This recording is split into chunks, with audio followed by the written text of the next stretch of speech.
To set when auto delete files in recycle bin in Windows 11 Home, right click on empty area on the desktop and then select personalize.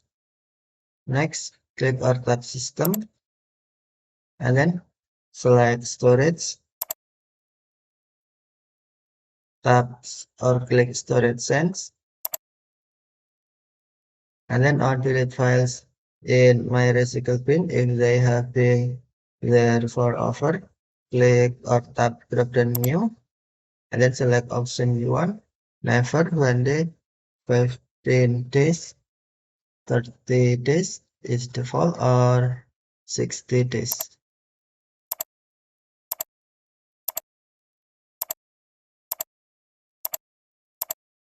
Okay, thank you for watching. Have a nice day.